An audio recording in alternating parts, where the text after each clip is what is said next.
شناس ہیں۔ مجھے تم میں وہ خصوصیت نظر آئی جو کسی اور لڑکی میں نہیں تھی۔ مجھے لگا کہ تم ہی وہ لڑکی ہو جو میرے گھر اور میرے بیٹے کو سنبھال سکتی ہے۔ وہ تو ٹھیک ہے، کیا تمہاری فیملی کو اعتراض ہوگا؟ وہ خاصی خاموش ہو گئی تھی، شاید وہ یہ ظاہر نہیں کرنا چاہتی تھی کہ وہ لاوارث ہے، مگر تمہاری سی وی میں تو لکھا ہے کہ تم ہاسٹل میں رہتی ہو۔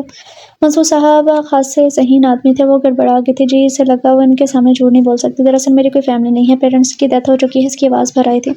آئی سی، وہ ایک لمحے کو خاموش رہ گئے تھے۔ میرا خیال ہے رمل، مجھے ایسی لڑکی کی تلاش تھی جو پوری توجہ سے کام کر سکے۔ یہاں ایمبیسی میں تمہاری رہائش ہوگی، تنخواہ اس کے علاوہ ہوگی۔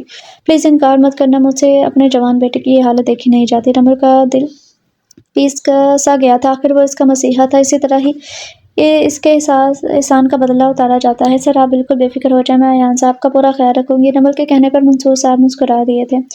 عدیم اور بڑھیا کی شادی کی تیاریاں شروع ہو گئی تھی۔ ربانی ویلا میں ہمہ وقت ایک میلے کا سامان رہتا تھا، بازاروں کے چکر پر چکر لگ رہے تھے۔ انم نے بھی ہفتہ بھر پہلے ہی سے وہاں ڈیرا جما رکھا تھا۔ سحر، امروز وغیرہ شانزے کو بھی اپنے ساتھ گھسیٹ لاتی تھی، اگرچہ شانزے کو ان تمام ہنگاموں سے کوئی دلچسپی نہ تھی، مگر پھر بھی وہ ان کا دل رکھنے کی خاطر آ جاتی۔ امروز کو جانے کیوں شانزے کا وجود بری طرح کھٹکتا تھا۔ وجہ شاید ادرش کا شانزے کو اہمیت دینا تھا۔ وہ چاہتی تھی کہ وہ سب سے زیادہ امر حسین نظر آئے۔ بلا شبہ ربانی ویلا کے مکین حسین و جمیل تھے، مگر وہ بات ادرش میں تھی جو وہ شاید کسی اور میں نہ تھی۔ اونچا لمبا قد، کسرتی بدن، فراخ سینہ، گہری سی آنکھیں اور خوبصورت ہیئر کٹ، وہ ہر طرح سے بھرپور مردانہ وجاہت کا شاہکار تھا۔ وہ ہمیشہ ہر جگہ ممتاز نظر آتا تھا۔ اس کی شخصیت میں ایسا سحر تھا کہ ایک بار دیکھنے والا دوبارہ دیکھنے پر مجبور ہو جاتا۔ شمروز اس کے عشق میں پور ڈوب چکی تھی، مگر اب شانزے کا یوں درمیان میں آ جانا اسے ایک آنکھ نہ بھایا تھا۔ مہندی والے دن سب لڑکیاں ایک سے بڑھ کر ایک لگ رہی تھی۔ شانزے کے نہ کرنے کے باوجود سحر اور امروز نے اسے زبردستی تیار کر دیا تھا۔ چوڑی دار پاجامہ، کرتا اور خصا، لمبے سیاہ بالوں میں سوٹ کے میچنگ کا پراندہ ڈال رکھا تھا۔ بے حد سافٹ میک اپ نے اس کے چہرے کے نقوش میں مزید نکھار پیدا کر دیا تھا۔ اس کی تیاری میں بھی ایک سادگی تھی جو اسے سب سے منفرد اور ممتاز بنا رہی تھی۔ سفید شلوار اور ایش گرے کے کرتے میں آتش محفل کی جان بنا ہوا تھا۔ کیسی ہیں آپ؟ شانزے کو نسبتاً تنہا گوشے میں بیٹھا دیکھ کر وہ وہیں چلا آیا تھا۔ شانزے نے ایک نظر اس پر ڈالی۔ آتش نے اکثر اس کی نگاہوں میں اپنے لیے عجیب سا احساس ہلکورے لیتے ہوئے دیکھا تھا۔ مجھ سے اتنا کتراتی کیوں ہیں؟ کوئی جواب نہ پا کر وہ دوبارہ گویا ہوا تھا۔ غلط فہمی ہے آپ کی، میرا رویہ ہر اجنبی کے ساتھ ایسا ہی ہوتا ہے۔ میرا خیال ہے 3-4 ملاقاتوں کے بعد کوئی بھی اجنبی نہیں رہ سکتا۔ اس معاملے میں میرا فلسفہ کچھ اور ہی ہے۔ اچھا، تو کیا کہتا ہے آپ کا فلسفہ؟ میں اپنا فلسفہ صرف اپنے تک ہی محدود رکھنا چاہتی ہوں۔ یہ کچھ عجیب سی بات نہیں لگتی؟ اور یہ بھی کچھ عجیب سی بات ہے کہ آپ خواہ خواہ مجھ سے بے تکلف ہو رہے ہیں۔ وہ یہ کہہ کر آگے بڑھ گئی تھی۔ آدرش کے لبوں پر ایک ناقابل فہم سا تبسم بکھر گیا تھا۔ کب کہا کہ خود لائی ہوں، میں خود لائی ہوں، رمل نے کہا تھا۔ میں آپ کی خدمت کے لیے لاہور سے آئی ہوں۔ آپ کا خیال رکھنا میرا فرض ہے۔ نہیں چاہیے مجھے تمہارا فرض۔ چلی جاؤ یہاں سے، نفرت ہے مجھے تم سے، سب عورتوں سے بے وفا ہوتی ہیں، چلی جاؤ۔ اپنا سر دونوں ہاتھوں میں تھام کر نیچے بیٹھتا چلا گیا تھا۔ وہ شاید دورے کے زیر اثر میں تھا۔ رمل تیزی سے اس کی طرف لپکی تھی۔ چلی جاؤں؟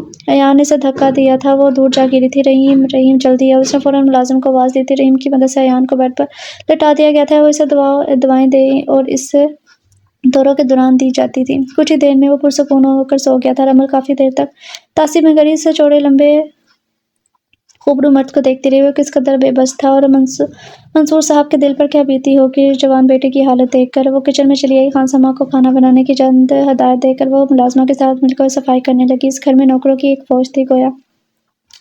خانسامہ، مالی، چوکیدار اور ڈرائیور صفائی کے لیے ملازمہ، اور اوپر کے کاموں کے لیے رحیم بخش۔ گھر میں کوئی عورت نہ ہونے کی وجہ سے خاصی ابتر حالت میں تھا، کوئی نظم و ضبط نہ تھا۔ منصور صاحب آفس چلے جاتے اور نوکروں کو کھلی چھوٹ مل جاتی۔ اس نے ایان کی دیکھ بھال کے ساتھ ساتھ گھر کا چارج بھی سنبھال لیا تھا۔ منصور صاحب اس تبدیلی پر خاصے خوش بھی ہوئے تھے۔ اس روز منصور صاحب آفس سے لوٹے تو ایک 9-10 سال کا بچہ بھی ان کے ہمراہ تھا۔ رمل، یہ مائن ہے میرا پوتا، منصور صاحب نے تعارف کروایا تھا، اور موبی یہ آپ کی نئی ٹیچر ہیں۔ ہیلو۔ مائب نے اپنا ننھا منا سا ہاتھ اس کی طرف بڑھایا، جسے اس نے مسکراتے ہوئے تھام لیا تھا۔ رمل، آپ کو اس سے بھی شکایت نہیں ہوگی؟ دوسری طرف لڑکیوں کے درمیان گانوں کا مقابلہ ہو رہا تھا۔ ایک شور مچا ہوا تھا۔ اچھی لگ رہی ہے۔ کشان نے سحر کے قریب سرگوشی کی تھی۔ جی، وہ کڑے تیوروں سے اسے گھورنے لگی تھی۔ میرا مطلب ہے سب لڑکیاں اچھی لگ رہی ہیں۔ وہ شرارت سے بات بدل گیا تھا۔ سحر نے منہ بنا کر رخ پھیر لیا تھا۔ ویسے میرے بارے میں کیا خیال ہے آپ کا؟ اس کے کہنے پر سحر نے ایک نظر وائٹ کرتے میں ملبوس، گلے میں پیلا پٹکا ڈالے کاشان پر ڈالی تھی۔ وہ خاصا ہینڈسم لگ رہا تھا۔ لگتا ہے اپنے بارے میں آپ خاصے خوش فہمی کا شکار ہیں۔ یہ خوش فہمی بھی ابھی کسی نگاہوں کی توصیف سے ہے، حقیقت میں بدل گئی ہے۔ کاشان کے کہنے پر سحر نہ چاہتے ہوئے بھی چھپ سی گئی تھی۔ کون ہو تم اور یہاں میرے کمرے میں کیا کر رہی ہو؟ ایان کی وسیلی آواز پر وہ ایک دم کانپی تھی۔ کام کر رہی ہوں اور رائٹنگ ٹیبل پر پڑی کتابیں خواہاں درست کرنے لگی تھی۔ دل سوکھے پتے کی مانند لرز رہا تھا۔ کس کی اجازت سے آئی ہو یہاں؟ منصور صاحب کی اجازت سے۔ چلی جاؤ تم یہاں سے، گیٹ لاسٹ۔ وہ دھارا تو نمل سہم کر باہر نکل آئی تھی۔ منصور صاحب آفس جا چکے تھے۔ وہ ہاسٹل سے اپنا سارا سامان لے کر NKC میں شفٹ ہو گئی تھی۔ اس نے ٹھان لی تھی کہ ایان کا بھرپور خیال رکھنا ہے۔ تھوڑی دیر بعد وہ دودھ کا گلاس لے کے اس کے کمرے میں داخل ہوئی۔ وہ رائٹنگ ٹیبل پر جھکا شاید کچھ لکھنے میں مصروف تھا۔ دودھ اس نے ٹیبل پر پڑا گلاس رکھا ہے۔ کس کے لیے ہے؟ ایان نے کڑے تیوروں سے اسے گھورا تھا۔ بیٹا آپ کون سی کلاس میں پڑھتے ہیں؟ وہ اب مائب سے پوچھ رہی تھی۔ 4th میں۔ دادا میں اپنے پیرنٹس دیکھ کر ابھی آیا۔ وہ باہر کی طرف دوڑ گیا تھا۔ منصور صاحب مسکراتے ہوئے اسے دیکھتے رہے، پھر عمل کی طرف متوجہ ہوئے۔ موبی مجھے ایان سے بھی زیادہ عزیز ہے۔ سر کیسے معلوم ہے ایان کے بارے میں؟ I mean اپنے فادر کے بارے میں۔ ایان فادر؟ وہ دھیرے سے ہنس دیے تھے۔ زخمی سی مسکراہٹ تھی جو اس میں سوگواریت تھی۔ یہ ایان کا بیٹا نہیں ہے جی۔ ایان کی شادی صرف چند ماہ قائم رہی تھی۔ موبی میرے بڑے بیٹے ریحان کا بیٹا ہے۔ ریحان ایان سے 5 برس بڑا تھا۔ اس کی شادی بڑی دھوم دھام سے میں نے اپنے ایک دوست کی بھانجی سے کی تھی۔ ندا بہت اچھی، ملنسار اور خوشگوار لڑکی تھی۔ وہ تھوڑے ہی عرصے میں اس نے ہم سب کو اپنا بنا لیا تھا۔ یہ گھر جو برسوں سے عورت کے وجود سے محروم تھا، ایک بار پھر آباد ہو گیا تھا۔ مگر شاید اس گھر کی تقدیر میں خوشیاں تھیں ہی نہیں۔ ریحان اور ندا آؤٹنگ کی غرض سے یورپ کے ٹور پر گئے تھے۔ مائب ان دنوں کلاس 1 میں پڑھتا تھا۔ وہ میرے ساتھ اس قدر اٹیچ ہو گیا تھا، اس نے ماں باپ کے ساتھ جانے سے انکار کر دیا۔ گلاسگو میں ان دونوں کی ایک کار ایکسیڈنٹ میں ڈیتھ ہو گئی تھی۔ منصور صاحب کی آواز بھر آئی تھی۔ وہ بیچارے کتنے دکھی تھے۔ منصور صاحب کی حالت پر وہ بھی افسردہ ہو گئی تھی۔ جوان بیٹے اور بہو کی موت کا غم کیا کم تھا کہ اب دوسرے بیٹے کی حالت ایسی تھی اور ان کی کمر ہی توڑ کے رکھتی تھی۔ اور مائب وہ چھوٹا سا معصوم بچہ جو اتنی کم عمری میں ماں باپ کی شفقت سے محروم ہو گیا تھا۔ نمل کا دل پریشان ہو گیا تھا۔ ایان کی حالت کے پیش نظر میں نے موبی کو ہاسپٹل بھجوا دیا، مگر اب مجھے لگتا ہے کہ ایسا کر کے میں اس بچے پر ظلم کر رہا ہوں، اس لیے یہ اب یہیں رہے گا۔ تم نے کہا تھا بیٹی کہ تم ٹیچر رہ چکی ہے، اس لیے موبی کو پڑھانے کی ذمہ داری اب تمہاری ہے۔ تم بھی کہتی ہوگی کہ کیسا خودغرض شخص ہوں، مگر پتہ نہیں کیوں مجھے تمہیں اپنائیت سی محسوس ہوتی ہے۔ یہ تو آپ کی بڑائی ہے سر کہ آپ مجھے اس قابل سمجھتے ہیں۔ آپ فکر نہ کریں سر، موبی اب میری ذمہ داری ہے۔ وہ دھیرے سے مسکرائی تو منصور صاحب پرسکون ہو گئے تھے۔ چند ہی دنوں میں مائب اس کے ساتھ گھل مل گیا تھا۔ بچے تو پیار کے 2 بولوں سے بہل جاتے ہیں اور وہ تو ویسے بھی محبتوں کو ترسا ہوا بچہ تھا۔ نمل کی آغوش میں اسے ممتا کی جھلک نظر آئی تھی۔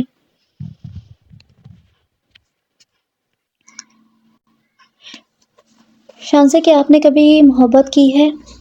ادرش کے پوچھنے پر اس نے تیکھے آنکھوں سے اسے گھورا تھا۔ اگر میں اس قدر ذاتی سوال کرنے کا مقصد اگر میں کہوں کہ میں نے کسی سے محبت کی ہے تو یہ آپ مجھے کیوں بتا رہے ہیں؟ مجھے اس بات سے کوئی دلچسپی نہیں ہے، اس لیے بتا رہا ہوں کہ آپ کا تعلق ہے اس بات سے۔ کیا مطلب؟ مجھے آپ سے محبت ہو گئی ہے۔ ہاں، وہ استہزائی انداز میں ہنسی تھی۔ ڈائیلاگ تو اچھے بول لیتے، خاصے ماہر کھلاڑی لگتے ہیں۔ شانزے میں ڈائیلاگ نہیں بول رہا، وہ تڑپ کر ہی تو رہ گیا تھا۔ پلیز مسٹر ربانی، اس بار آپ کا انتخاب غلط ہوگا۔ مجھے آپ کی کسی بھی بات نے متاثر نہیں کیا۔ ادرش نے تو اس کے الفاظ میں الجھ کر رہ گیا تھا۔ وہ لٹ کر چلا گیا۔ وہ پھر سے غزل کی طرف متوجہ ہو گئی تھی۔ غزل سننے میں اب لطف نہیں آ رہا تھا، مگر وہ قائم دباغی کے عالم میں وہاں بیٹھی رہی تھی۔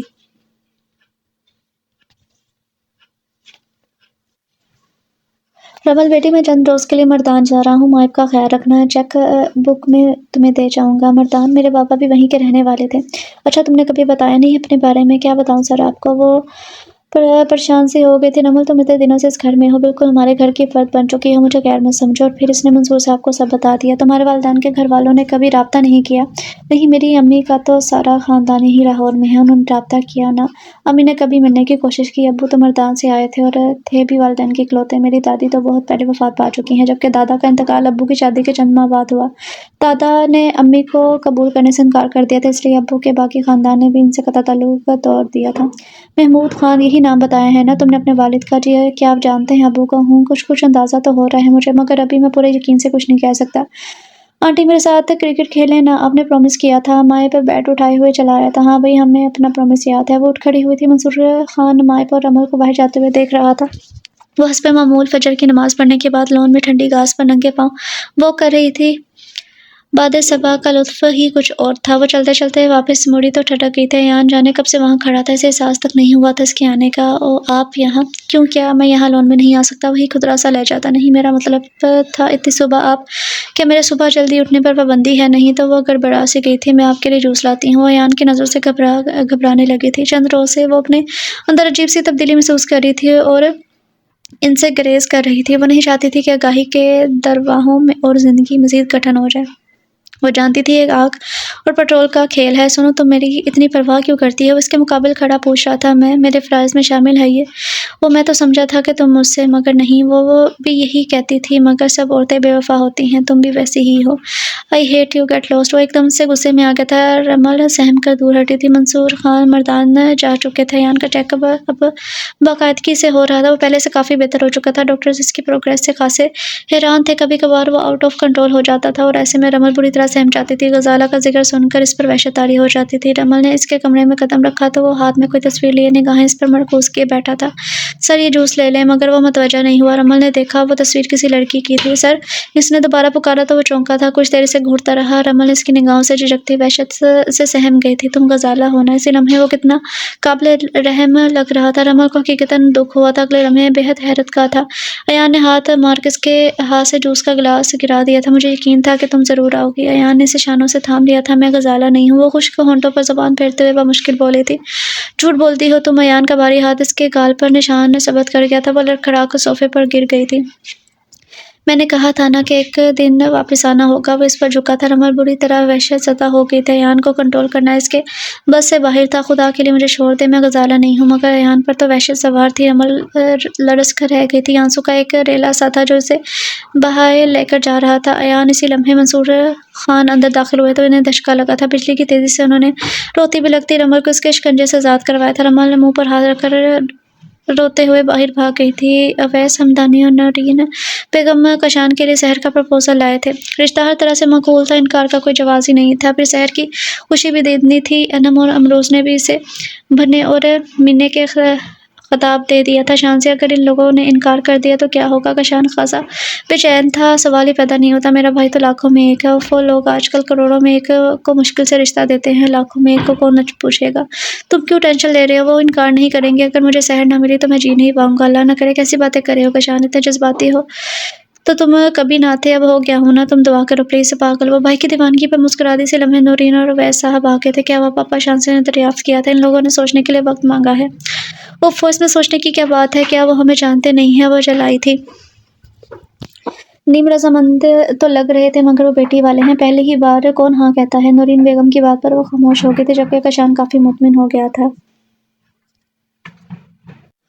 ادریش نے یہ شرط رکھی تھی کہ سحر کا رشتہ کشان سے ہوگا تو اس کا رشتہ بھی شانزے سے طے ہوگا۔ شانزے نے سنا تو سلک کر رہ گئی تھی۔ ادریش ربانی، تم تو میرے اندازے سے بھی زیادہ مکار نکلے۔ وہ زہر خند ہو رہی تھی۔ اس کے ساتھ تو یہ معاملہ ہوا تھا، نہ اگل سکتی تھی نہ نگل سکتی تھی۔ ایک طرف بھائی کی خوشیاں تھی تو دوسری طرف اپنی قربانی تھی۔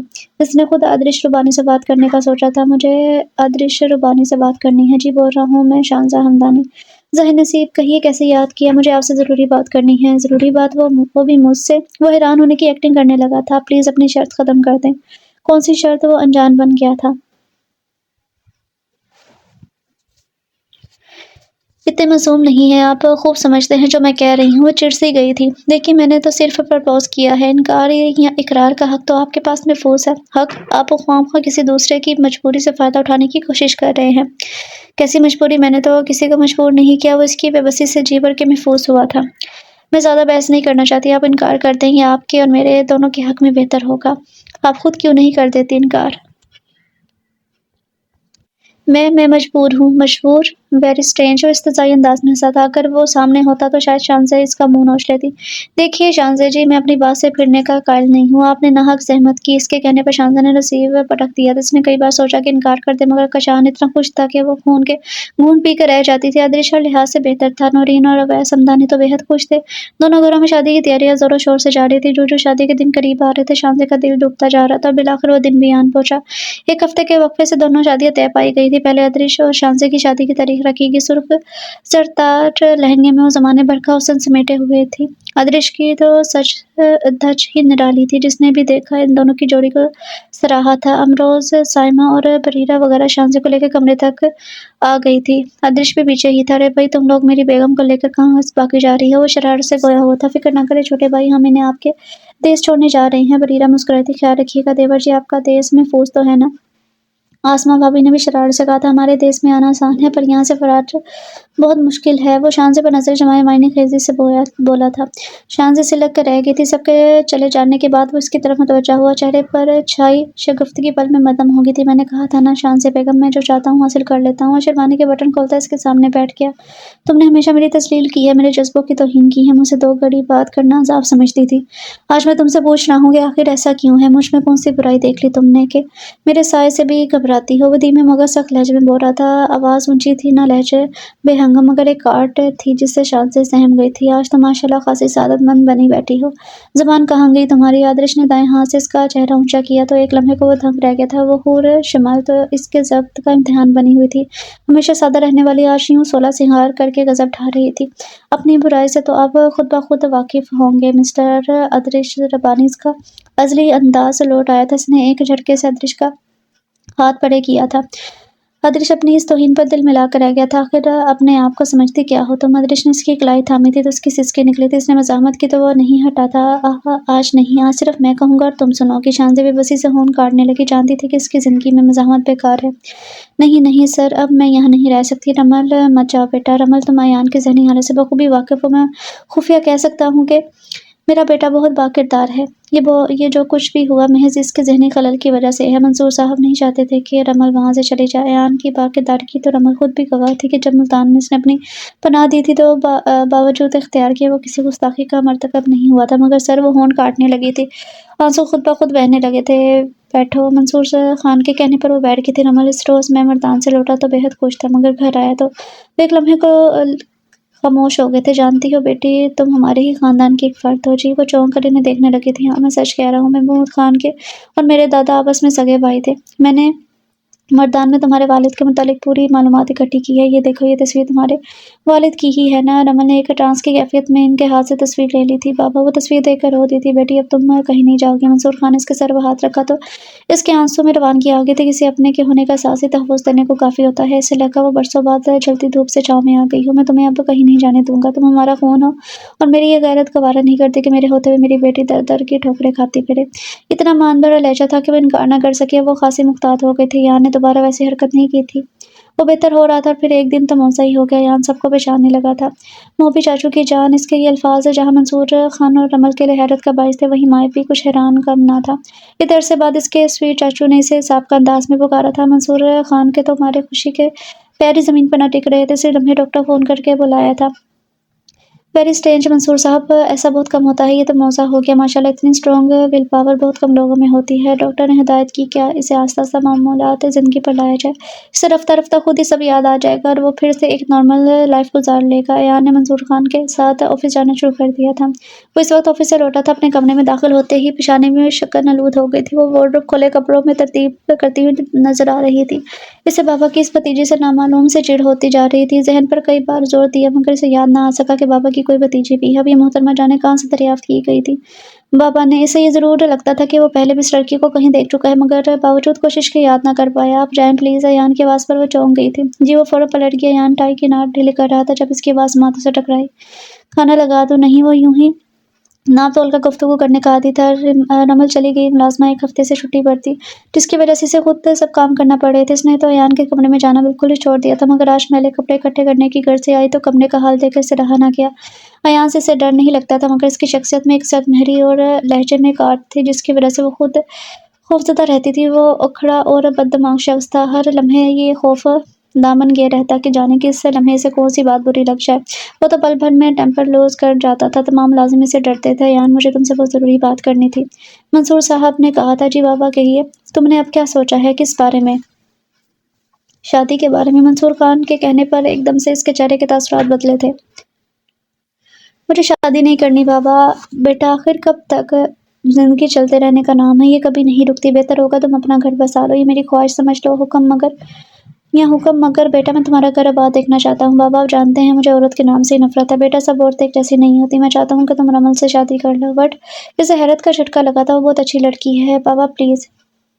تم سوچ لو بیٹا، یہ میری خواہش ہے۔ منصور خان کہہ کر چلے گئے تھے جبکہ وہ سلگ کر رہ گیا تھا۔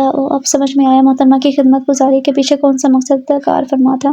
آخر ہے نا بے وفا، مکار، مفاد پرست عورت۔ وہ بری طرح سے نالا تھا عورت ذات سے، مگر سے رمل کا وجود بری طرح کھٹکنے لگا تھا اسے۔ صبح ناشتے کی میز پر منصور خان موجود نہ تھے۔ بابا سو رہے ہیں ابھی تک؟ اس نے چائے بناتی رمل سے پوچھا تھا۔ جی ان کی طبیعت خراب ہے۔ کیا ہوا انہیں؟ وہ فکر مند ہو گیا تھا، سر میں ذرا درد تھا۔ میں نے دوا دے دی ہے۔ اس نے چائے کا کپ اس کی جانب بڑھایا تھا۔ یان نے ایک نظر اس کی طرف دیکھا اور اٹھ کھڑا ہوا تھا۔ ناشتہ تو کر لیا؟ وہ بے اختیار بول اٹھی تھی۔ سنو، وہ ایک ہاتھ میز پر رکھ اس کی جانب جھکا تھا۔ تم ان ڈرامے بازیوں سے مجھے متاثر نہیں کر سکتی۔ کیسی کاٹ تھی اس کے لہجے میں، وہ تڑپ کر رہ گئی تھی۔ وہ چلا گیا تھا مگر رمل کو تاثر نے آن گھیرا تھا۔ وہ جانے کیوں اس کی اتنی سخت مہری اور حتاکمیز رویے کے باوجود اسے نفرت نہیں کر پاتی تھی۔ اس روز گھر کے لیے کچھ ضروری اشیاء کی خریداری کرنی تھی۔ وہ ٹیکسی لے کر چلی آئی تھی کیونکہ ایک گاڑی ایان کے پاس تھی جبکہ دوسری ورک شاپ میں تھی۔ ابھی چند چیزیں ہی خریدی تھی کہ دو لڑکے اس کا پرس چھیننے کی کوشش کرنے لگے۔ وہ اس افتاد پر بخلا کی مزاحمت پر ایک لڑکے نے اسے زور سے دھکا دیا تھا۔ وہ سامنے کھمبے سے ٹکرائی تھی، سر پر چوٹ لگی تھی جس سے خون بہنے لگا تھا۔ اسے اپنا سر چکراتا ہوا محسوس ہوا تھا۔ آنکھیں کھولو بیٹی۔ ارے یہ تو زخمی ہے۔ ادرش گاڑی سٹارٹ کرو، ہمیں ہاسپٹل جانا ہے۔ سائیکا ربانی نے اسے سہارا دے کر گاڑی میں بٹھا دیا تھا۔ زخم زیادہ سیریس نہیں تھا آنٹی، میری وجہ سے آپ کو اتنی زحمت اٹھانی پڑی۔ ارے نہیں بیٹی، زحمت کیسی، تم تو بالکل میری بیٹیوں جیسی ہو۔ یہ تو آپ کا بڑا پن ہے۔ اب میں گھر چل جاؤں گی بیگم سائیکا ربانی نے اسے ڈراپ کیا تھا۔ رمل کیا ہوا بیٹی؟ گھر پر منصور خان موجود ہے۔ اس کے سر پر پٹی دیکھ کر پریشان ہو گئے تھے۔ رمل نے مختصر حادثے کا بتا دیا تھا۔ چلو چھوڑو پیسوں کو، شکر ہے تمہیں زیادہ نقصان نہیں پہنچا۔ وہ ان کی محبت پر مسکرا دی مگر اسے ایان کے خیالات سن کر دھچکا لگا تھا۔ وہ منصور خان کے ہمراہ لیونگ روم میں بیٹھا تھا۔ رمل کسی کام کی غرض سے وہاں آئی تو ایان کی آواز سن کر ایک دم سے رک گئی تھی۔ پاپا، وہ آپ کو بیوقوف بنا سکتی ہے مگر مجھے نہیں۔ خوب جانتا ہوں میں عورتوں کی مکاریوں کو، رقم خود کہیں خرچ کر دی ہوگی اور ڈرامہ۔ ایان اسٹاپ اٹ، ویسی لڑکی نہیں ہے پاپا، آپ آخر اس کی اتنی سائڈ کیوں لیتے ہیں؟ وہ چلایا تھا کیونکہ وہ بھتیجی ہے میری اور اس گھر کی ہونے والی بہو ہے۔ فور گاڈ سیک پاپا، میری مرضی کے بغیر وہ کس طرح اس گھر کی بہو بن سکتی ہے؟ وہ بری طرح سے چڑ گیا تھا۔ ایان تم جان بوجھ کر ہیرا ٹھکرا رہے ہو، جانتے ہو تمہاری صحت یابی میں کتنا اہم کردار ہے اس کا۔ اس نے دن رات جس طرح تمہاری دیکھ بھال کی ہے مگر تم جانے کس مٹی سے بنے ہوئے ہو، کوئی بات تم پر اثر ہی نہیں کرتی۔ پاپا میں آپ سے پہلے بھی کہہ چکا ہوں مجھے شادی نہیں کرنی ہے ایان، اپنا نہیں تو مائب کا ایک خیال کر لو۔ وہ بن ماں باپ کا بچہ ہے، اس کا کیا بنے گا؟ فکر مندی اس کے چہرے سے صاف ظاہر ہو رہی تھی۔ پاپا آپ ہے نا، میں ہوں مائب کے لیے، میں کب تک رہوں گا اس کے ساتھ، اور تم جس طرح کی لاپرواہ طبیعت کے مالک ہو اس کو کیا سنبھال لو گے؟ وہ رمل کے ساتھ اٹیچ ہو چکا ہے۔ رمل بے حد مخلص لڑکی ہے مگر پاپا بس ایان بہت ہو گیا۔ میں نے آج تک تم پر اپنی مرضی مسلط نہیں کی، تم نے اپنی پسند سے شادی کی اور اس کا انجام بھی دیکھ لیا۔ اب وہی ہوگا جو میں چاہوں گا۔ منصور خان اٹھ کر چلے گئے تھے۔ رمل سن کھڑی تھی، اس کی سمجھ میں نہیں آ رہا تھا۔ وہ واپس مڑ گئی تھی۔ شہر کی شادی کی تقریب میں شانزے نے دونوں طرف سے بھرپور حصہ لیا تھا، البتہ ادرش سے اس کا رویہ اول روز کی طرح روکھا اور سرد تھا۔ شادی کی پوری تقریب کے دوران وہ ایک لمحے کو بھی اس سے بات نہ کر سکا تھا۔ شہر کے ولیمے کے بعد 2 دن بعد وہ لوگ رواج کے مطابق شانزے کو لینے آ گئے تھے، ساتھ وہ بھی تھا۔ وائٹ پیپر کاٹن کے گلف لگے کڑکڑاتے شلوار سوٹ میں اس کا اونچا لمبا سراپا بےحد جچ رہا تھا۔ سب لوگ اس کے آگے پیچھے پھر رہے تھے اور مغرور سا سب کے درمیان بیٹھا تھا۔ لائٹ اور ڈارک پرپل سلک کی ساڑی میں ہلکے پھلکے میک اپ اور بالوں کا ڈھیلا سا جوڑا بنائے وہ ادرش کے ضبط کا امتحان بنی ہوئی تھی۔ اچانک دونوں کی نظریں ملی تو شانزے کو اس کی نظروں میں عجیب سی چمک نظر آئی تھی، شاید فتح کا احساس نگاہوں میں اتر کر بولنے لگا تھا۔ وہ ناگواری سے نظروں کا زاویہ بدل گئی تھی۔ وہ دوبارہ سے اسی معطل میں نہیں جانا چاہتی تھی مگر بہت سے ایسے کام ہوتے ہیں جو انسان کو نہ چاہتے ہوئے بھی کرنے پڑتے ہیں، انسان کو اپنا آپ مار کر جینا پڑتا ہے، ایسے میں مجبوری خود مجبور ہو جاتی ہے۔ کیا کر رہی ہے؟ وہ جانے کب اس کے پیچھے آ کر کھڑا ہو گیا تھا اور استحقاق بھرے انداز میں اپنے حصار میں لے گیا تھا۔ شانزے جو وارڈروب میں سے کپڑے نکال رہی تھی تڑپ کر رہ گئی تھی۔ پلیز مجھے کام کرنے دے، ادرش نے ایک سرد آہ بھرتے ہوئے اسے چھوڑ دیا تھا۔ کیا سب لڑکیاں تمہاری طرح ظالم ہوتی ہیں؟ اس کے کہنے پر وہ ایک لمحے کو رکی تھی۔ کیا مطلب؟ اب مطلب بھی میں سمجھاؤں؟ اس کے مقابل آ کر کھڑا ہو گیا تھا۔ ادرش ربانی آپ اتنے معصوم ہیں نہیں جتنے بنتے ہیں۔ وہی کاٹ بھرا لہجہ۔ ادرش کچھ نہ سمجھ میں آنے والے انداز میں اس کی طرف دیکھنے لگا، پھر ایک دم سے مسکرا اٹھا تھا۔ واقعی میں اتنا معصوم نہیں ہوں جتنا تم نے مجھے پچھلے چند دنوں میں سمجھ لیا تھا۔ وہ شرارت بھرے انداز میں اس کا ہاتھ تھامنے لگا تو وہ پرے ہٹی تھی۔ پلیز مجھے گھن آتی ہے آپ کے وجود سے، میرے قریب آنے کی کوشش مت کیا کرے، آپ جیسے شخص کی قربت میرے لیے کسی عذاب سے کم نہیں ہے۔ وہ ایک دم سے چلا اٹھی تھی۔ ادرش کا مسکراتا ہوا چہرہ پل بھر میں تبدیل ہوا تھا، آنکھیں اس کے الفاظ پر انگارہ بن کر دھکنے لگی تھی۔ اتنی توہین، اس قدر تذلیل اس کا بس نہیں چاہ رہا تھا کہ ہر شے تہس نہس کر ڈالے۔ یہ لڑکی جو اس کی اولین چاہت تھی، اس قدر نفرت کرتی تھی اس سے۔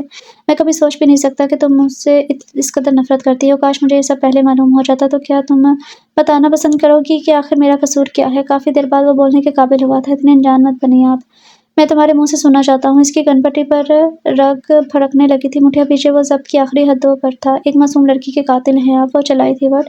تم ہوش میں تو ہو؟ عرصہ وقار قبول کہیں، حیرت ہے۔ عرصہ وقار، تم کیسے جانتی ہو اسے؟ ہاں، آدرش ربانی، وہ میری عزیز ترین سہیلی تھی۔ آپ کی بے وفائی نے اس کی جان لے لی۔ میں نے اس سے کوئی بے وفائی نہیں کی۔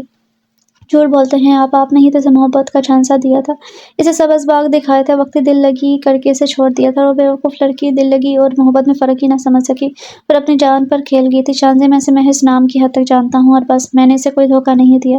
پلیز میرے سامنے یہ جھوٹ بہانے اور یہ دلیلیں پیش کرنے کی ضرورت نہیں ہے۔ وہ واش روم میں چلی گئی تھی۔ آدرش الجھ کر رہ گیا تھا۔ عرصہ وقار کو وہ محض نام کی حد تک جانتا تھا اور کبھی اسے ملا بھی نہیں تھا۔ عرصہ وقار کا ذکر اس نے کئی بار اپنے دوست راحیل کے منہ سے سنا تھا۔ یہ تب کی بات ہے جب وہ MBA کر رہا تھا۔ راحیل اس کا بیسٹ فرینڈ ہونے کے ساتھ ساتھ روم میٹ بھی تھا۔ راحیل فارغ اوقات میں کمپیوٹر پر بیٹھا رہتا تھا۔ انہی دنوں وہ کسی عرصہ وقار نامی لڑکی سے چیٹنگ کرتا تھا۔ وہ ہنس کر آدرش کو عرصہ کی دیوانگی کے قصے سنایا کرتا تھا۔ آدرش ہنس کر بات بدل دیتا مگر کبھی اسے ٹوک دیتا، راحیل اگر تو سیریس ہے تو اس قصے کو آگے بڑھا ورنہ یہیں ختم کرتے، خواہ مخواہ ایک لڑکی کی زندگی برباد ہو جائے گی۔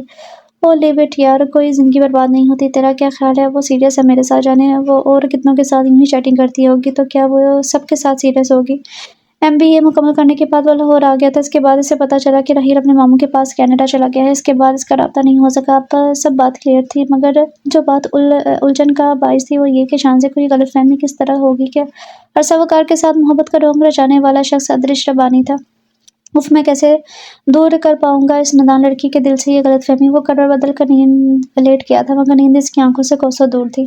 بڑی فلمی سی سچویشن تھی۔ اس کے ساتھ بھی وہی ہونے چلا تھا جو وہ اکثر ناولوں میں پڑھتی آئی تھی۔ پتہ نہیں کس طرح منصور خان نے ایان کو اس شادی کے لیے راضی کیا تھا، شاید کنپٹی پر بندوق رکھ کر یا جائیداد سے آگ کرنے کی دھمکی دے کر، یا شاید اپنی محبت کا واسطہ دے کر اسے مجبور کیا تھا۔ عشلا روسی میں بیٹھی وہ یہی سوچ رہی تھی کہ یہ کیسی شادی تھی، نہ ڈھولک بجی، نہ سکھیوں نے گیت گائے، نہ بابل کی دعائیں، نہ ماں کا گلے لگ کر رونا۔ اسے اپنے نصیب پر رونا آ رہا تھا۔ منصور خان نے باپ کی طرح اسے اس رشتے پر راضی کیا تھا، بھلا وہ باپ کا مان کیسے توڑ سکتی تھی؟ ایک دم سے دروازہ دھڑ سے کھلنے اور بند ہونے کی آواز پر اس کے خیالات منتشر ہوئے تھے۔ اس کا دل کام کر رہ گیا تھا۔ آنے والے لمحوں کا خوف اس کی رگوں میں خون بن کر دوڑنے لگا تھا۔ ایان ایک قہرآلود نگاہ سجے سورے رمل پر ڈالی تھی۔ وہ اس لمحے زہر خند ہو رہا تھا۔ وہ آگے بڑھا، اسے بازو سے تھام کے ایک جھٹکے سے کھڑا کیا۔ وہ لڑکھڑا گئی تھی۔ تم جو چاہتی تھی وہ ہو گیا، اب دفعہ ہو جاؤ یہاں سے۔ ایک جھٹکے سے اسے دھکا دیا تھا۔ وہ فرش پر جا گری تھی۔ شکر تھا کہ فرش پر قالین بچھا ہوا تھا مگر جھٹکا ایسا زور کا تھا اور اچانک تھا کہ بری طرح سے تکلیف محسوس کر رہی تھی۔ اگر تمہیں دولت چاہیے تھی تو مجھے کہا ہوتا، میں ویسے ہی تمہیں بہت کچھ دے دیتا۔ یہ سارا ڈرامہ کرنے کی کیا ضرورت تھی؟ کیسے طنز کے نشتر چلا رہا تھا وہ۔ رمل کے آنسو نہ چاہتے ہوئے بھی بہہ نکلے تھے۔ میں تمہیں اب ہی تو صحیح طور پر سمجھا ہوں۔ تم جیسی گھروں سے بھاگ جانے والی لڑکیوں کی فطرت سے میں اچھی طرح واقف ہوں۔ اس کے الفاظ پر وہ چونک کر اسے دیکھنے لگی تھی۔ زیادہ ایکٹنگ کرنے کی ضرورت نہیں ہے، مجھے یاد ہے وہ طوفانی رات جب تم جانے کس کے ساتھ، خدا کے لیے خاموش ہو جائیں۔ وہ اس کی بات مکمل ہونے سے پہلے تڑپ کر چلائی تھی۔ کیوں کہ اثر سننے کا حوصلہ نہیں ہے۔ اس کے قریب کھڑا وہ صفاقی سے کہہ رہا تھا، آپ جو سمجھتے ہیں سمجھتے رہیں مگر خدا کے لیے میرے کردار پر کیچڑ مت اچھالیں۔ وہ روتے ہوئے باہر کی طرف بڑھنے لگی تو اس نے اس کا ہاتھ پکڑ کر کھینچ لیا تھا۔ پاپا کو تماشا دکھانے کی ضرورت نہیں ہے، ان کے سر پر تو ویسے بھی نام نہاد بھتیجے کی محبت کا بھوت سوار ہے۔ تھوڑے ہی عرصے کی بات ہے مگر تب تک مجبوراً مجھے یہ زہر کا گھونٹ پینا پڑے گا۔ وہ اسے چھوڑ کر چینج کرنے کی غرض سے ڈریسنگ روم میں چلا گیا تھا۔ رمل گمسم سی کھڑی رہ گئی تھی۔ ساری رات اس نے صوفے پر بیٹھے بیٹھے گزاری۔ وہ رو رو کر اپنی کم آئینگی کا احساس دلا رہا تھا۔ دور کہیں فجر کی اذان ہو رہی تھی۔ وہ آنسو پوچھتی وضو کے لیے اٹھ کھڑے ہوئے تھے۔ ایک نظر اس ستم گر پر ڈالی، وہ بے خبر سو رہا تھا۔ نماز پڑھنے کے بعد وہ باہر نکلا۔ صبح کا ہلکا پھلکا اجالا، باد صبا اور پرندوں کی چہچہاہٹ، نہایت ہی دل فریب سا ماحول تھا مگر وہ بالکل خاموش تھی۔ دل کا موسم خوشگوار نہ ہو تو باہر کا موسم اثر انداز نہیں کرتا۔ وہ ایک سرد آب بھرتی کچن کی طرف بڑھ گئی تھی۔ ناشتہ تیار کیا، موبی کو بھی اسکول بھیجا تھا۔ ہائے باجی اتنی سویرے اٹھ کی ملازمہ کچن میں کام کرتے اسے دیکھ کر حیران ہو گئی تھی۔ ہاں رشیدہ، میں نے ناشتہ تیار کر دیا، بس موبی کا لنچ باکس تیار کرنا ہے۔ تم بتا دو میں موبی کو جگاتی ہوں۔ وہ روزمرہ کے سے انداز میں گویا ہوئی تھی۔ باجی آپ رہنے دو، ساری رات کے جاگے ہوئے ہو، میں سب کا کام کر دوں گی، آپ جا کر آرام کرو۔ رشیدہ کی نگاہوں میں شوخی تھی۔ وہ جانے کیوں چڑ سی گئی تھی۔ خبردار، تم نے جو کہا ہے وہ کرو، میرے کاموں میں دخل نہ کرو۔ وہ موبی کو جگانے چلتی۔ رشیدہ اس کے اکڑ انداز پر جل کر رہ گئی تھی۔ وہ نہ ہو گھر کی مالکن بن گئی ہے تو نخرہ تو کرنا ہے۔ ناشتے کی میز پر منصور خان اور موبی موجود تھے۔ اس لمحے ایان بھی آ گیا تھا، نک سے تیار، شاید آفس سے جانے کا ارادہ تھا۔ وہ منہ پھیلائے چپ چاپ کرسی کی سیٹ پر بیٹھ گئی تھی۔ گڈ مارننگ، منصور خان نے کہا تھا۔ مارننگ، وہ سخت لہجے میں کہتا چائے بنانے لگا تھا۔ کہاں جاتے ہو؟ آفس۔ آج بھی؟ آج کے دن تو تمہیں گھر پر رہنا چاہیے۔ کیوں؟ آج کے دن میں کون سی خاص بات ہے؟ وہ چیخ کر بولا تھا۔ ہے تو خیر، منصور خان نے گہرا سانس لیا تھا۔ رمل، یہ ادریش ہے، ایان کا دوست، منصور خان نے تعارف کروایا تھا۔ رمل نے دھیرے سے سر ہلا کر سلام کیا تھا۔ ادریش کو یہ سادہ سی لڑکی اچھی لگی تھی، کم از کم غزالہ سے بہت بہتر تھی وہ۔ اسی لمحے ایان بھی آ گیا تھا۔ آج کیسے یاد آ گئی تجھے میری؟ وہ ادریش سے بغل گیر ہوتے ہوئے بولا تھا، جس طرح جناب کو میری یاد آتی ہے۔ وہ مسکرایا۔ مبارک ہو، کس بات کی؟ شادی کی؟ ادریش کے کہنے پر ایک لمحے کو اس نے لب پیچ لیے تھے۔ اس نے رمل کی وہاں موجودگی کا اب نوٹس لیا تھا۔ اس نے کچھ ایسی نظر سے رمل کو گھورا کہ وہ گڑبڑا کر باہر نکل گئی۔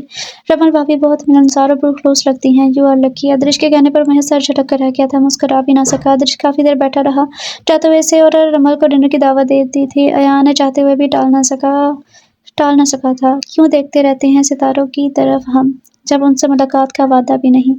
کیوں راہ کے منظر میں الجھ جاتی ہیں آنکھیں، جب دور تلک کوئی ارادہ بھی نہیں؟ کس موڑ پر لے آیا ہمیں ہجر کہ اب تو تحت نگاہ وصل کا وعدہ بھی نہیں؟ پتھر کی طرح سرد ہے کیوں آنکھ کسی کی، امجد جو بچھڑنے کا ارادہ بھی نہیں؟ وہ سوچوں میں گلتا ٹیرس پر کھڑی تھی۔ ایان کے اندر داخل ہونے پر وہ چونکی تھی۔ ایان کپڑے چینج کر کے آ گیا تھا، جبکہ وہ ٹیرس پر ہی کھڑے تھے۔ وہ بستر پر لیٹ چکا تھا۔ رمل ایک سرد آہ بھرتے ہوئے اندر آ گئے تھے۔ ایان نے جو کپڑے اتارے تھے وہ اٹھا کر ایک طرف رکھے، وارڈروب کھول کے اس کا سوٹ نکالا جو اسے صبح آفس پہن کر جانا تھا۔ ایان خاموشی سے اس کی کارروائی دیکھے جا رہا تھا۔ وہ کپڑے اٹھا کر باہر جانے لگی تو ایان کی پتھریلی آواز اس کی سماعتوں سے ٹکرائی تھی۔ بہت بڑی ڈرامے باز ہو۔ کیا مطلب؟ رمل مڑ گئی تھی۔ تم خوب سمجھتی ہو سب کچھ، پھر مطلب پوچھنے کا کیا جواز ہے بھلا؟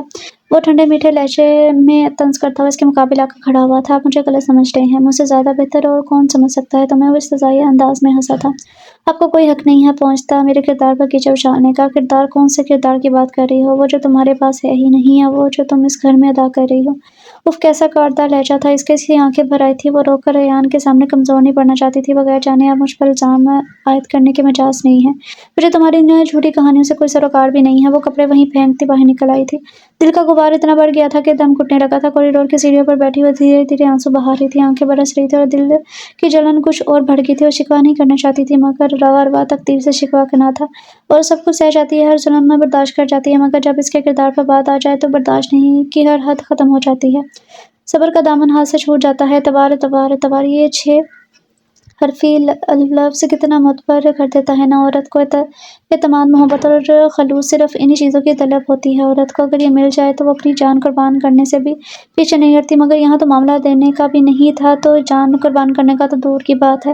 وہ جب سے شادی کے اس نام نہاد میں بندھی تھی صرف دے ہی رہی تھی، کچھ ملنا تو اس کے نصیب میں تھا ہی نہیں۔ رمل بیٹی، منصور خان کی آواز پر وہ چونکی تھی۔ تم رو رہی ہو؟ وہ اس کے گالوں پر پھسلتے آنسو اور شدت کے ریت سے سرخ ہوتی آنکھوں کو دیکھ کر چونکے تھے۔ رمل نے سر جھکا لیا۔ کیا بات ہے بیٹا، کوئی پریشانی ہے؟ وہ اس کے سر پر شفقت سے ہاتھ پھیرتے ہوئے پوچھ رہے تھے۔ کتنا اپنائیت بھرا لہجہ تھا اس کے، آنسوں میں روانگی آ گئی تھی۔ کچھ بتاؤ تو صحیح، کیا مسئلہ ہے؟ بہت درد ہے پاپا، بہت درد، مجھ سے اس بار مزید سہا نہیں جائے گا۔ کیا مطلب؟ کیا؟ ایان نے تم پر ہاتھ اٹھایا؟ انہوں نے شوق لگا تھا۔ کاش کہ وہ ایسا کرتے، مجھے مارتے، میرا جسم لہو لہان کر دیتے، مگر وہ تو روح کو اذیت دیتے ہیں، چھلنی کر دیتے ہیں روح کو۔ جسم پر لگے زخم تو پھر بھی بڑھ جاتے ہیں، مگر روح پر لگے گھاؤ پینا ناسور بن جاتے ہیں، جسے رستا قطرہ قطرہ سرد لہو دل پر تیزاب بن کر گرتا ہے۔ پاپا، جسم پر لگے زخموں کا پھر بھی علاج ہو جاتا ہے، مگر آپ ہی بتائیں پاپا، روح پر لگے زخموں کو کیسے دھلایا جائے، ان پر کیسے مرہم رکھا جائے؟ ان میں کوئی لہو لہان نہیں ہوں، یہ نفرت کا زہر قطرہ قطرہ میرے وجود میں سرایت کرتا جا رہا ہے۔ کیا اس زہر کا کوئی ترکیات ہے؟ شاید نہیں۔ خدا کے لیے آپ اپنے بیٹے سے کہیں کہ مجھے ایک ہی دفعہ مار ڈالے، یوں کند چھری سے ذبح کرنا بہت اذیت ناک ہے۔ کاش پاپا آپ نے یہ شادی کرنے سے پہلے یہاں سے پوچھ لیا ہوتا۔ وہ اٹھ کر چلی گئی تھی، دل کا غبار نکال دیا تھا۔ منصور خان گویا سکتے میں آ گئے تھے۔ بیک پر بنے کمرے کی کھڑکی میں کھڑے ایان کے چہرے پر ناقابل فہم سے تاثرات تھے۔ وہ یقیناً سب سن چکا تھا۔ ادریش کے کمرے میں داخل ہوا تو ایک لمحے کو رک گیا تھا۔ شانزے کے ساتھ کوئی لڑکی بیٹھی تھی، دونوں نے بھی ایک ساتھ ادریش کی طرف دیکھا تھا۔ لڑکی کی نظروں میں بھرپور حیرت تھی۔ ادریش شرمندہ سا ہو گیا تھا۔ I'm so sorry، مجھے نہیں معلوم تھا کہ شانزے کے علاوہ بھی یہاں کوئی ہے۔ وہ واپس مڑ گیا تھا۔ شانزے، یہ؟ وہ لڑکی حیران ہوئی تھی۔ ہاں، شانزے نے ایک لمبا ہنکار بھرا تھا۔ ادریش ربانی ہے میرا شوہر، ہی از ویری ہینڈسم۔ اسی وجاہت کو دیکھ کر تو میں بھی دیوانی ہوئی تھی۔ عرصہ مجھے اس شخص سے نفرت ہے۔ ارے مگر کیوں؟ تم کہہ رہی ہو کیوں بھلا؟ تم ہی بتاؤ کہ کوئی ایک فلرٹ کے ساتھ گزارا کیسے کر سکتا ہے، جبکہ میں تو جانتی ہوں یہ شخص تمہارے ساتھ بھی دھوکہ کر چکا ہے، بہت مکار شخص ہے۔ اس کی مکاری تو دیکھو کہ تمہیں سامنے پا کر بھی انجان بننے کی ایکٹنگ کر رہا ہے۔ شانزے زہر خوند ہو رہی تھی۔ دھوکہ؟ ارے نہیں شانزے، ادریک ربانی نے مجھے کوئی دھوکہ نہیں دیا۔ تم کیا کہہ رہی ہو عرصہ؟ تمہارے کمپیوٹر پر میں نے خود ادریش ربانی کی تصویر دیکھی تھی جو اس نے تمہیں بھیجی تھی۔ تم صحیح کہہ رہی ہو، مگر وہ تصویر ادریش نے نہیں، رحیل نے بھیجی تھی۔ رحیل؟ وہ ایک لمحے کو چونکی تھی۔ ادریش نے بھی تو یہی نام بتایا تھا۔ عرصہ، میں نے یہ بھی سنا تھا کہ تم نے خودکشی کی ہے۔ رکو میں بتاتی ہوں سب۔ تم بہت بڑی غلط فہمی کا شکار ہو۔ میرے ساتھ جو کچھ بھی ہوا ادریش نے نہیں، رحیل نے کیا تھا۔ وہ تو محض وقت گزاری کر رہا تھا، مگر میں اسے محبت سمجھ بیٹھی۔ جب ہم چیٹنگ کرتے تھے تو اس نے مجھ سے ملنے کی خواہش ظاہر کی، مگر میں نے کہا کہ پہلے وہ مجھے اپنی تصویر دے۔ اس نے اپنے بجائے اپنے دوست ادریش ربانی کی تصویر بھیج دی۔ بعد میں جو کچھ ہوا وہ تمہارے سامنے ہی تھا۔ کسی طرح اس نے میرے ساتھ دھوکہ کیا۔ ان دنوں میں بہت ڈپریس تھی۔ تم بھی کراچی سے لاہور شفٹ ہو گئی تھی۔ میں نے خودکشی کی کوشش کی، مگر قسمت نے مجھے بچا لیا۔ حامد نے میرے اندر جینے کی امنگ پیدا کی ہے۔ حامد میرا کزن مجھے شروع سے ہی چاہتا تھا، مگر میں نے کبھی پرواہ نہیں کی۔ حسن پرست تو میں شروع سے ہی تھی، اور ادریش کی تصویر دیکھنے کے بعد تو حامد کے بارے میں سوچ بھی نہیں سکتی تھی۔ حامد نے مجھ سے کچھ نہیں پوچھا تھا، خودکشی کرنے کی وجہ بھی دریافت نہیں کی۔ اس نے مجھے زندگی سے محبت کرنے کا فن سکھایا ہے، میرے اندر جینے کی امنگ پیدا کی ہے۔ یہ وہ محبت، وفا اور خلوص تھا جو حامد کے پاس میرے لیے بے پناہ تھا۔ میں حامد کو سب کچھ بتانا چاہتی تھی، مگر پھر یہ سوچ کر رک گئی کہ مرد چاہے کتنا ہی محبت کرنے والا کیوں نہ ہو، اتنا عالی ظرف نہیں ہو سکتا کہ اپنی بیوی کے پچھلے عشق کے بارے میں جان کر بھی مسکرا دے۔ مگر میں چاہتی تھی کہ شادی سے پہلے ایک بار رحیل سے ضرور ملوں، تاکہ اس کے منہ پر تھوک سکوں، اسے بتاؤں کہ اس جیسے گھٹیا مردوں کی کیا اوقات ہوتی ہے۔ اس مقصد کے لیے میں نے اس کے ٹیلی فون نمبر کے ذریعے اس کے گھر کا ایڈریس معلوم کیا۔ وہ کسی ہاسٹل میں رہتا ہے اور وہیں سے فون کرتا ہے۔ وہاں جا کر معلوم ہوا تصویر کے بالکل برعکس وہ تو کوئی اور شخص تھا۔ شاید ابھی اس کے اندر کا اچھا انسان زندہ تھا، اس لیے اس نے مجھے حقیقت سے آگاہ کیا اور مجھ سے اپنے کیے کی معافی مانگی۔ میں نے اسے معاف کر دیا، یہ سوچ کر کہ اگر وہ یہ سب نہ کرتا تو شاید میں حامد جیسے اچھے انسان کو بھی نہ پہچان سکتی۔ عرصہ کی اتنی لمبی کہانی سن کر شانزے کے اندر جیسے بے چینی سرایت کر گئی تھی۔ بری طرح سے شرمندہ ہو رہی تھی کہ انجانے میں وہ ادریش کی کتنی انسلٹ کر چکی تھی۔ مگر عرصہ، مجھے اندازہ ہو رہا ہے تمہاری بیوقوفی کا۔ بیچارے ادریش بھائی کوئی قصور نہ ہوتے ہوئے بھی سزاوار ٹھہرے ہیں۔ شکر ہے کہ میں آ گئی۔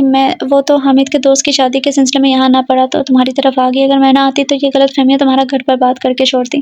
اب میں کیا کروں؟ وہ ہونٹ کاٹنے لگی تھی۔ انہیں مناؤ، اس سے معافی مانگو، اور کیا مجھے لگتا ہے وہ تم سے بہت محبت کرتے ہیں، تمہیں ضرور معاف کر دیں گے۔ عرصہ کے کہنے پر وہ سوچ میں پڑ گئی تھی۔ عرصہ تھوڑی دیر بعد چلی گئی تھی۔ وہ بری طرح سے شرمندہ ہو رہی تھی، خوف بھی تھا کہ جانے وہ اسے معاف کرے گا بھی یا نہیں۔ بھابھی، تائی امی آپ کو نیچے بلا رہی ہیں۔ امروز کے اندر آنے پر وہ چونکی تھی۔ ادریش کا خاندان ڈنر پر مدعو تھا۔ ڈنر کی تیاری تم جاؤ، میں آتی ہوں۔ اٹھ کھڑی ہوئی تھی۔ جاؤ بیٹا، تو باقی کا کام خان سے ماں دیکھ لیں گے۔ تم تیار ہو جاؤ، وہ لوگ آنے والے ہوں گے۔ تائی امی کے کہنے پر وہ تیار ہونے چل دی تھی۔ ایپل گرین شفاف میں اس کے ساتھ ڈارک اور لائٹ شیڈ کا گرین دوپٹہ اور میک اپ کے نام پر لبوں پر پرل پنک گلوز لپسٹک کے وہ تر و تازہ لگ رہی تھی۔ ادریش واش روم میں شاور لے رہا تھا، انگلیاں چٹکاتی بے چینی سے اس کے باہر نکلنے کا انتظار کر رہی تھی۔ مہمانوں کے آنے میں ابھی 1 گھنٹہ بھر تھا، وہ اسی عرصے میں اسے منا لینا چاہتی تھی۔ ادریش نہا کر باہر آ چکا تھا۔ چینج کرنے کے بعد وہ ڈریسنگ ٹیبل کے سامنے کھڑا بالوں میں برش چلا رہا تھا جب وہ اس کے سامنے آ گئی تھی۔ بند آنکھیں جن سے آنسو پھسل کر اس کے گالوں پر آ رہے تھے، لرزتے لبوں اور دونوں ہاتھ جوڑ دیے وہ اس کے سامنے کھڑی تھی۔ یہ سب کیا ہے؟ کھدرے انداز میں وہ کہتا وہ رخ موڑ گیا تھا۔ شانزے کا دل پر گھونسا لگا تھا۔ I'm so sorry۔ ادریش اپنا نرم و نازک ہاتھ اس کے شانے پر رکھ کر وہ لرزتی آواز میں بولی تھی کہ اس بات کی معافی مانگ رہی ہو مجھ سے۔ اس کا ہاتھ درشنگی سے جھٹکتے ہوئے بولا تھا اپنے رویے کی، میں نے آپ کو بہت غلط سمجھا۔ وہ اس کے سامنے آگے تھی۔ مجھے بھی تمہیں سمجھنے میں غلطی ہو گئی ہے۔ ادریش نے طنز کا تیر پھینکا تھا، لب کاٹ کے رہ گئی تھی۔ مجھے غلط فہمی ہوئی تھی جو اب دور ہو گئی ہے، پلیز مجھے معاف کر دیں۔ غلطیاں بھی تو انسان سے ہوتی ہیں۔ وہ غلط فہمی، اس نے نحوست سے سر جھٹکا تھا۔ ویسے بقول تمہارے میں ایک بد کردار فلرٹ اور آوارہ شخص ہوں، مجھ جیسے شخص سے معافی کیوں مانگ رہی ہو؟ مجھے عرصہ نے سب کچھ بتا دیا۔ عرصہ جو بقول تمہارے مر چکی ہے، کیا وہ قبر سے آئی تھی میری گواہی دینے؟ آج دوپہر کو وہی تو آئی تھی۔ پلیز پلیز ادریش، مجھے معاف کر دیں، میں آپ کے پیر۔ وہ اس کے قدموں میں بیٹھنے لگی۔ اٹھو، یہ کیا کر رہی ہو؟ ادریش نے اسے شانوں سے تھام کر اٹھایا تھا۔ وہ بری طرح سے رو رہی تھی۔ اس کے آنسو دیکھ کر وہ اپنا غصہ بھول گیا تھا، جان گیا تھا کہ غلط فہمی دور ہو جانے پر یہ کتنی شرمسار ہے۔ اس نے اسے کھینچ کے اپنے سینے سے لگا لیا تھا۔ وہ کسی ریت کی طرح، دیوار کی طرح اس کے سامنے بکھرتی جا رہی تھی۔ بدگمانیاں زندگی کو بہت بوجھل بنا دیتی ہیں۔ تم بہت ظالم ہو شانزے۔ اس نے دھیرے سے سرگوشی کی تو وہ اس بات میں سر ہلا گئی تھی۔ جی تو کرتا ہے کہ تم ساری عمر یوں ہی میری باہوں میں رہو، مگر مسئلہ یہ ہے کہ مہمان آنے والے ہیں۔ اس نے شرارت سے جملہ کسا تھا تو وہ لچا کر دور ہو گئی تھی۔ لبوں پر دھیمی سی مسکان اور آنکھوں میں سچے جذبوں کی چمک لیے وہ باہر کی طرف بڑھ گئی تھی۔ نہ چاہتے ہوئے بھی رمل کو ایان کے ہمراہ آنا پڑا تھا۔ چونکہ یہ فیملی ڈنر تھا، اس لیے منصور خان اور مائب بھی ساتھ ہی تھے۔ رمل کو یہ سب لوگ بہت اچھے لگے تھے۔ ادریش کی بیوی شانزے سے مل کر اندازہ ہوا کہ وہ کتنی نفیس طبیعت کی مالک ہے۔ وہ بڑے رشک سے اسے دیکھ رہی تھی۔ شوہر کی محبت اس کا مان لہجے میں اترا کر بول رہا تھا۔ من چاہی دلہن ہونے کی چہک چہرے پر پرنور بن کر پھیلی ہوئی تھی۔ اس کی آواز کی کھنک میں سب کو چھپا لینے کا خمار تھا۔ ادریش کی والدہ سائقہ ربانی کو دیکھتے ہی وہ پہچان گئی تھی۔ وہ اس کا اظہار بھی کرنا چاہتی تھی مگر وہ خود ہی پہچان گئی۔ ارے تم تو وہی ہو نا جو بازار میں؟ جی، وہ دھیرے سے بولے تھے۔ اس کے پہلو میں بیٹھا ایان بھی کچھ دیر کے لیے چونک سا گیا تھا۔ جانے آج کل کے لڑکوں کو کیا ہو گیا ہے، شرافت کا تو زمانہ ہی نہیں رہا۔ وہ اب اس روز والے واقعے کا ذکر کر رہی تھی۔ ایان نے جانے کیوں شرمندہ سا ہو گیا تھا۔ سائقہ ربانی بار بار رمل پر نظر ڈالتی تھی۔ انہیں اس پر اپنی بہن کی شباہت نظر آ رہی تھی۔ انہوں نے اس کا اظہار بھی کر ڈالا تھا۔ رمل، تمہاری شکل میری بہن سے ملتی ہے۔ اچھا؟ وہ دھیرے سے مسکرائی تھی۔ میرے بابا کہا کرتے تھے کہ میری شکل اپنی امی سے بہت ملتی ہے۔ کہاں ہوتے ہیں تمہارے والدین؟ کبھی ملواؤ نا، وہ حیات نہیں ہے۔ اوہ، بہت دکھ ہوا یہ سن کر۔ تمہاری امی کا نام کیا تھا؟ آمنہ رحمان۔ سائقہ ربانی کے کہنے پر وہ چونکی تھی۔ رحمان تو میرے نانا کا نام ہے۔ تم آمنہ کی بیٹی ہو، میری لاڈلی بہن کی بیٹی۔ میرا دل بار بار یہ گواہی دے رہا تھا کہ تم کوئی غیر نہیں ہو۔ اپنائیت کا احساس ہی تو اسی دن ہوا تھا جب تم بازار میں ملی تھی۔ سائقہ ربانی جذباتی ہو گئی تھی۔ رمل شوق کی کیفیت میں بیٹھی تھی اور اس وقت تصدیق ہوگی جب سائقہ ربانی نے اسے آمنہ کی تصویر دکھائی تھی۔ میری آمنہ مر گئی اتنی جلدی؟ ایک بار تو آتی، سب اسے معاف کر دیتے، مگر وہ بڑی خوددار اور انا پرست تھی۔ سائقہ اسے سینے سے لگائے آنسو بہا رہی تھی۔ خالہ بھانجی کے ملاپ کا یہ منظر دیکھ کر آنکھ نم تھی۔ مجھے بہت خوشی ہو رہی ہے کہ اتنی کیوٹ سی لڑکی میری کزن ہے۔ سہج چہکی تھی۔ رمل کا تو یہ حال تھا کہ لگتا تھا کہ ہمارے خوشی کے دم نکل جائے گا۔ اپنوں کے ہونے کا احساس ہی کتنا خوشگن ہوتا ہے۔ میکے کا ہر مان ہر لڑکی کا وقار ہوتا ہے۔ وہ خوش تھی کہ اب اس کے پاس بھی یہ مان ہے۔ جانے کتنی دیر سائقہ اسے اپنے ساتھ لگائے باتیں کرتی رہی تھی۔ رات گئے تک ان کی واپسی ہوئی تھی۔ ایان گمسم سا تھا۔ رمل بے حد خوش تھی، البتہ ایان سے اس نے بات کرنا چھوڑ دیا تھا۔ اس نے اپنے آپ کو گھر کی ذمہ داریوں اور موبی کے لیے وقف کر دیا تھا۔ اس روز وہ آفس سے آیا تو رمل گھر پر نہ تھی۔ اسے جانے کیوں کمی محسوس ہوئی تھی۔ بیگم صاحبہ کہاں ہے تمہاری؟ رشیدہ سے دریافت کیا تھا۔ وہ تو جی اپنی خالہ کے ساتھ اپنے نانا کے گھر گئی ہیں۔ اچھا؟ وہ اٹھ کر کمرے میں چلا آیا تھا۔ نظر سامنے دیوار پر موجود اس تصویر پر پڑی جو اس کی شادی کے موقع پر لی گئی تھی۔ وہ غیر ارادی طور پر تصویر پر نظر جمائے کھڑا تھا، پھر وارڈروب کی طرف آ گیا تھا۔ وارڈروب میں رمل کے کپڑے بھی ٹنگے ہوئے تھے۔ اس نے ہاتھ بڑھا کر انہیں دھیرے سے چھوا۔ ہر شے سے اس کے وجود کا احساس ہو رہا تھا، بالکل غیر محسوس طریقے سے اس کی زندگی کا ایک لازم حصہ بن گئی تھی۔ ڈریسنگ ٹیبل پر میک اپ کی چیزیں پڑی تھی۔ پورا کمرہ چیخ چیخ کر گواہی دے رہا تھا کہ اب وہ اس کمرے کا مالک نہیں ہے، کوئی اور بھی ہے جو بلا اجازت اس کی ہر شے میں شراکت دار بن گئی ہے اور اب شاید دل پر بھی قابض ہے۔ رات 9 بجے کے قریب رمل آئی تھی۔ ایان کمرے میں ہی تھا جب وہ اندر داخل ہوئی تھی۔ اسے اندازہ نہیں تھا کہ وہ آج اتنی جلدی گھر پر موجود ہوگا، ورنہ روز وہ 11 بجے گھر آتا تھا۔ وہ بستر پر نیم دراز سوچوں میں گم تھا۔ رمل وارڈروب سے کپڑے نکال رہی تھی جب اس نے پکارا تھا۔ رمل! اس نے پہلی بار اس کا نام پکارا تھا۔ جی، وہ اسپاٹ انداز میں بولی تھی۔ ادھر آؤ۔ ہم نے قریب اس کے لیے جگہ بنائی تھی۔ وہ چھوٹے چھوٹے قدم اٹھاتی بیڈ سے کچھ فاصلے پر رکی تھی۔ بیٹھ جاؤ، تمہیں نہیں چاہوں گا۔ آپ کو کچھ کہنا ہے؟ جلدی کہیے، مجھے بہت ضروری کام ہے۔ لہجے میں برف کی سی سردی تھی۔ مجھ سے زیادہ ضروری بھی کوئی کام ہو سکتا ہے؟ آپ سے زیادہ ضروری؟ ہاں۔ وہ استزائیہ انداز میں ہنسی تھی۔ آپ کا شمار تو کہیں بھی نہیں ہوتا۔ میری ترجیحات اب کچھ اور ہو گئی ہیں۔ ہو گئی ہیں کا کیا مطلب ہے؟ پہلے بھی میں تمہاری ترجیحات میں شامل تھا۔ اس نے اس کے الفاظ پکڑ لیے تھے۔ وہ لب کاٹنے لگی تھی۔ اس کے مقابل آ کر کھڑا ہو گیا تھا۔ کیا کہوں اور کیسے کہوں؟ کہنے کو بہت کچھ ہے مگر الفاظ ساتھ نہیں دیتے۔ آپ کو کچھ کہنے کی ضرورت ہے، نہ ہی مجھے سننے کی تمنا۔ ویسے بھی مجھ جیسی عورت کے سامنے صفائیاں پیش کرنا آپ کے معیار کے خلاف ہے۔ ہوں تو بہت ناراض ہو؟ وہ سر کھجانے لگا تھا۔ میں بھلے ناراض ہونے والی کون سی بات ہے؟ وہ زخم خوردہ انداز میں بولی تھی۔ اچھا بابا، معاف کر دو۔ معافی تو مانگ رہا ہوں، اب اور کیا کروں؟ دیکھو، مجھے منانا نہیں آتا، بس تم مان جاؤ۔ وہ منا بھی یوں رہا تھا جیسے اس کی 10 نسلوں پر احسان کر رہا ہو۔ رمن ہیلے سے گنگ کھڑی اس اکھڑو اور بد دماغ شخص کو دیکھ رہی تھی۔ آپ کو میرے کردار پر شک تھا؟ پلیز اب مجھے اور شرمندہ نہ کرو۔ مجھے پاپا نے سب کچھ بتا دیا ہے۔ میری کہانی پر یقین کیسے آ گیا آپ کو؟ کہیں آپ وہ طنز کر رہی تھی؟ ایان سچ ہو گیا تھا مگر خود پر ضبط کیے کھڑا تھا۔ مجھے تمہاری ہر بات پر یقین ہے۔ اسے شانوں سے تھام کر کھڑا تھا، مقابل کرتے ہوئے بولا تھا۔ کتنا؟ وہ اس کی آنکھوں میں جھانکتے ہوئے پوچھ رہی تھی۔ جتنا مجھے خدا کی خدائی پر ہے، جتنا مجھے موت پر یقین ہے، جتنا خود پر ہے، جتنا بس اتنا ہی بہت ہے۔ رمل کے مرمری ہاتھ اس کے لبوں پر رکھا تھا۔ تمہیں تو کسی اور طریقے سے یقین دلاؤں۔ لبوں پر رکھا اس کا ہاتھ تھامتے ہوئے وہ شرارت سے گویا ہوتا۔ اس کی بات کا مفہوم جان کر وہ گلنار ہو گئی تھی۔ تم بہت اچھی ہو رمل، استحقاق سے اس سے اپنے حصار میں لے لیا تھا۔ یہ آپ کو آج پتہ چلا ہے؟ وہ مسکرائی تھی۔ نہیں، بہت پہلے پتہ چل گیا تھا۔ انداز میں چوخی تھی، اس لیے اتنا ستاتے تھے۔ وہ ٹھنک کر بولی تھی۔ تمہیں ستانے میں مزہ آتا ہے؟ وہ مسکرا دیا تھا۔ بہت برے ہیں آپ۔ وہ اس کے حصار سے نکلنے کے لیے مچلی تھی۔ میں اس سے بھی زیادہ برا ہوں۔ آزمائش شرط ہے، گرفت کچھ اور مضبوط ہو گئی تھی۔ اس لمحے دروازہ کھول کر مائب آ گیا تھا۔ ایان منہ بناتے ہوئے بیٹھ گیا۔ رمل محفوظ کن انداز میں مسکرا دی تھی۔ آنٹی مجھے کہانی سنائے نا۔ وہ اس کا ہاتھ تھام کر باہر جانے لگا۔ اچھا رقیب ڈھونڈا ہے تم نے؟ ایان کی سرگوشی میں رافتگی مل کر رمل کو سرشار کر گئی تھی۔ بھرپور انداز میں مسکرا کر وہ اب مائب کا ہاتھ تھام کر باہر نکل گئی۔ ملے گی ہم کو بھی اپنے نصیب کی خوشیاں، بس منتظر ہیں کہ کب یہ کمال ہوتا ہے۔ اور وہ اپنے رب کی شکر گزار تھی، بالآخر یہ کمال ہو ہی گیا تھا۔ سو ڈیئر ریڈرس، ناول ہو گیا ختم. یہ تھا ناول. اور آپ لوگ بتائیے کہ آپ لوگوں کو ناول کیسا لگا. لیکن مجھے ایک بات کی یہ سمجھ نہیں آئی کہ منصور صاحب نے اپنے جوان جہان بیٹے کے لیے جو لڑکی رکھی، اس کا خیال رکھنے کے لیے ایک جوان لڑکی رکھی. تو چاہے وہ اپنے بیٹے پہ جتنا بھی یقین رکھتے تھے، ان کا بیٹا جتنا بھی اچھا تھا، لیکن انہوں نے ایک کم عمر لڑکی رکھی. ان کو تھا کہ ایک عورت جو ہے وہ اس کی ساری چیزیں، مطلب اس کے دماغ میں، اس کے دل میں جو بھی نفرت ہے وہ دور کر سکتی ہے. تو وہ ایک بڑی عمر کی عورت کو بھی رکھ سکتے تھے، لیکن انہوں نے جو ہے وہ کم عمر کی عورت رکھی ہے. وہ شروع سے ہی یہ چاہتے تھے کہ کوئی ایسی لڑکی ہو جو میرا بیٹا اسے دل سے تسلیم کر لے، اس سے شادی کر لے، یہ سب کر لے. اگر انہوں نے یہ سوچا تھا تو وہ الگ بات تھی، لیکن ایسے کسی جوان لڑکے کے لیے اس طرح لڑکی کو رکھنا مجھے تو یہ خیر ٹھیک نہیں لگا. باقی آپ لوگ بتائیے کہ آپ لوگوں کو ناول کیسا لگا. امید کرتی ہوں کہ اچھا لگا ہوگا. اگر آپ کو کوئی چیز ایسی ویسی اس میں لگتی ہے تو آپ کمنٹ میں ضرور بتائیے گا. اگر نہیں بھی لگتی لیکن پھر بھی ایک دو لفظ ضرور کمنٹ میں لکھ دیجیے گا، کچھ نہ کچھ ضرور لکھیے گا. اور چینل کو بھی سبسکرائب کیجیے گا. تو ملتے ہیں کل نیو ناول کے ساتھ. تب تک اپنا خیال رکھیں، خوش رہیں. اللہ حافظ.